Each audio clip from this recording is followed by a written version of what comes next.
I'm a civilian at this point. I was just trying to save us a step, maybe. Remember our prime directive. Please remind me. Evacuate and investigate the source of what happened on this planet. What if the source really is across all known space? Then we relay the information. Yeah, that's what I'm worried about, We're gonna have to ask for more pay. to say the least. Investigate what happened doesn't mean that we have to investigate what happens after we get that information, if that makes sense. All I can think is we'll see what the client says. We are on a per-contract basis. Vox, Yep. you might want to not have your firearms on hand before you dive in. Oh yeah, I'm gonna be leaving that with the corporal. I take it. I mean, I didn't think it would take much convincing for him to relieve me. Alrighty. Hiya, Biz. How you doing? You're looking at the carvings? Yeah. You stare at the carvings. There are swirls, there are lines. They're trying to tell you something, but you have no idea. You know that they mean something, but you don't know what, other than a mounting fear and paranoia and the need to continue staring at them. Well, I'm gonna keep staring until either something changes or I get outside intervention. Cool.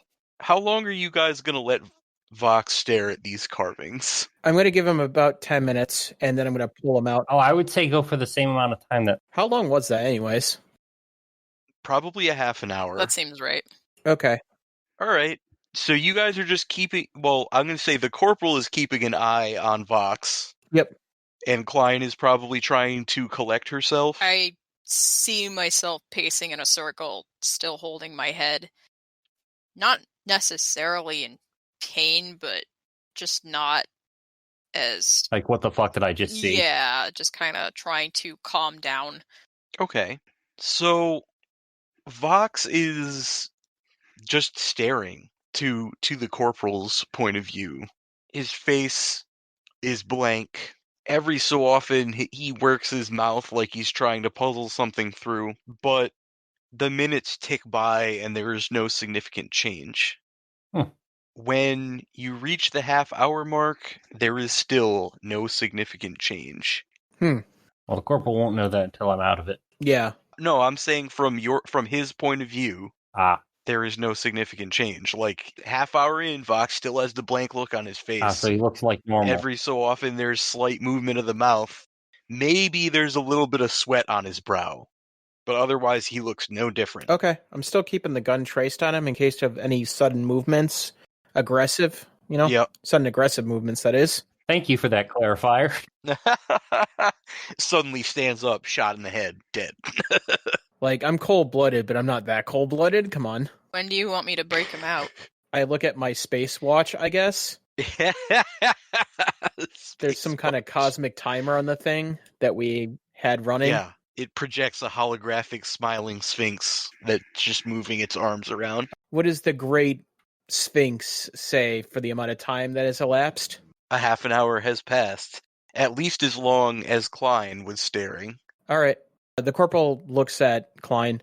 You can break him out now. All right. While averting my gaze, I'm going to move between Vox and the obelisk, and then, as loud as I can muster, I'm going to clear my throat in the same way that our new friend the captain did a little while ago, since that seemed to break us out the first time. Okay. Sudden noise does get Vox's attention. Vox, there is someone standing right behind you, clearing their throat. Was I just staring into nothing for that whole time? Yeah, you just had the desire to keep staring at the carvings, but you didn't get anything out of them. Vox may even be mildly annoyed because he feels like he was on the verge of figuring something out, but to his perspective, he's only been staring at the carvings for a minute. I mean, we already knew that, right? Yeah. You've been under for half an hour, friend. It appears it must affect people differently then. This was already known. Why would I have two different experiences while Vox has the same one? Wait, was it the same? Yeah. The more poignant question would be, what did you see? I didn't really see anything. I mean, I saw the obelisk in front of us, but that's it. there was a sense of it trying to say something, like convey something, but no It details. was a worried message, wasn't it? Yes, and anxiety provoking, Hmm.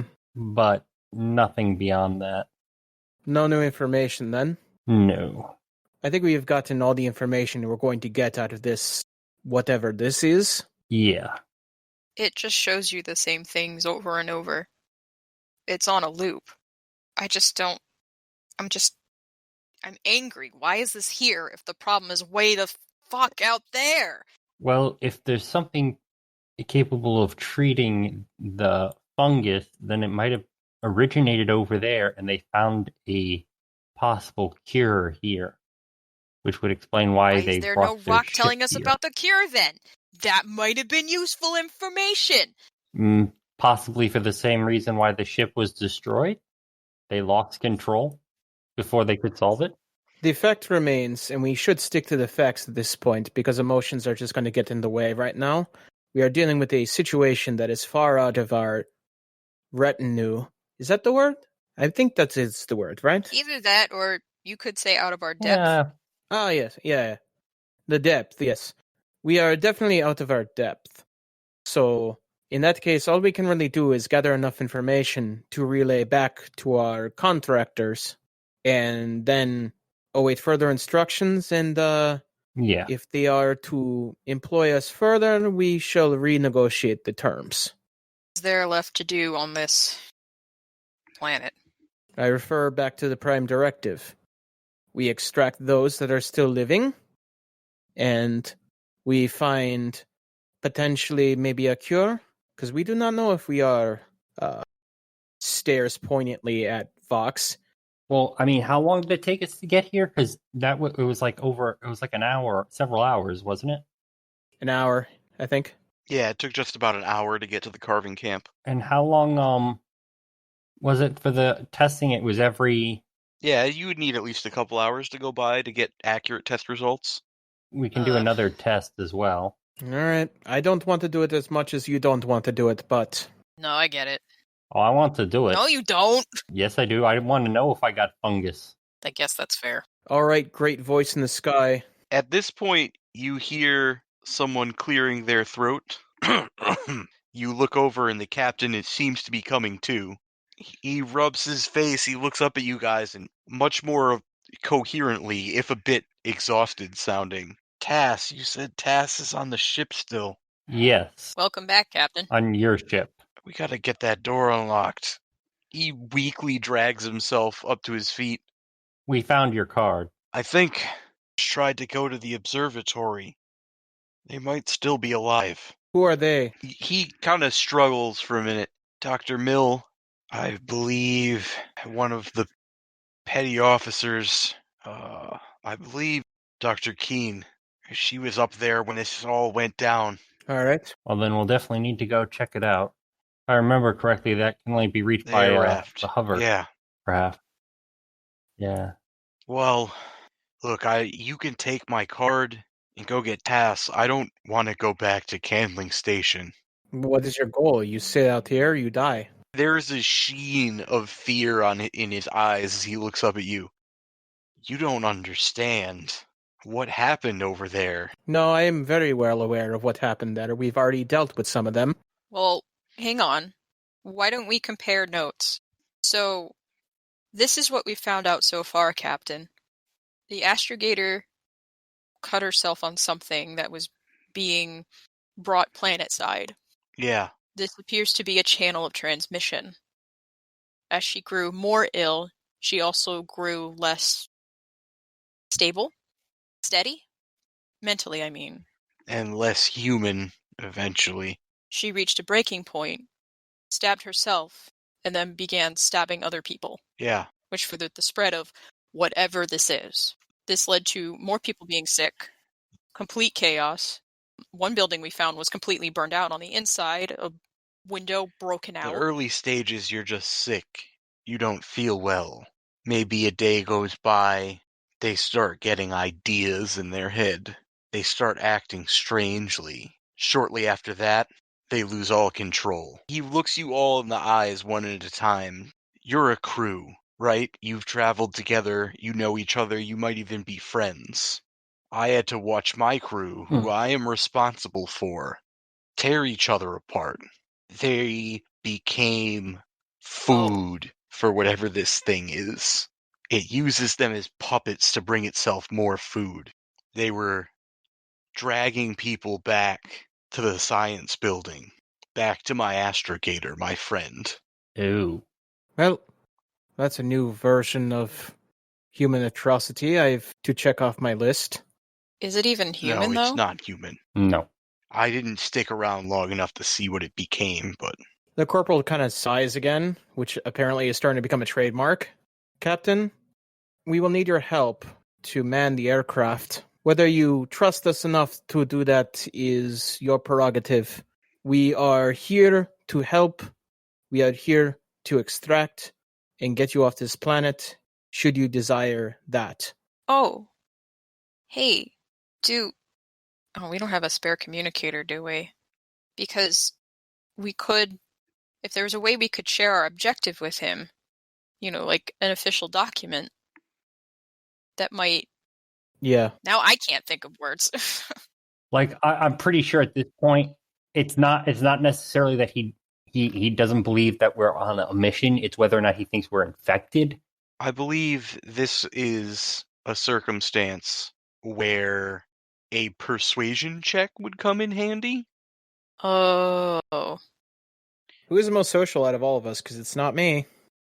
I got a 10 in social, and I got a 1 in persuade. It's probably you.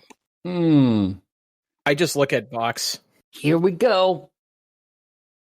All right, so what are you... I want to convince him to help us by taking us to the observatory so we can check on the status of the remaining people before we can move forward. So that and to leaving. I can take you to the observatory. That's fine. I don't want to go back to Candling Station. That's fine. The only time we'd need to go back there is when we're getting ready to leave the planet. He winces. I suppose if it was just to leave, I suppose I could go back. We'll, as they say, cross that bridge when we come to it. Yes, but for now I think we need to go to the observatory and check for survivors. Yeah. If you want to do that now, are you sure you don't want to get Tass out first? Yes, that is a good point. She's been alone for too long. Being alone for much longer we don't know how long she is close to the breaking point. If we go back and get her out, are you gonna be okay? Nothing has bothered me out here until you came along. Oh, geez, sorry. Maybe you could get me some more food? That's fair. Yeah, fine. All right, I'll get the air raft ready to go. It's going to take some time anyway. See if you can help Tass. All right. Listen, I know you don't want to go back there, but if you need backup, head south towards us. Do you have any communication devices left? The raft's communicator is still working. All right. Well, we'll give you the frequency we've been using, and that way, if you need us, you can give him your comms channel, and you can now communicate. I know he ain't going nowhere near that place. Well, even if he, heads towards us, say he's being chased, and he hails us, and he's heading in our direction, we can meet him halfway. It's just... Yeah. It's a contingency, it's not a definite. You folks pile back into the ATV and begin your trip back towards Candling Station. Hopefully you can save Tass, and hopefully you can make it to the observatory. Special thanks to our logo designer Sierra Twazin, to Toys and Things in Danvers, Massachusetts, Reaper Miniatures, and Mongoose Publishing. If you enjoy the show, help the podcast grow. Give us a follow on Twitter at LordsBroken, join the community Discord, and maybe consider offering a small tribute to the old ones on our Ko-Fi. All these links and more can be found in our link tree at linktr.ee/thebrokenlords. Thank you.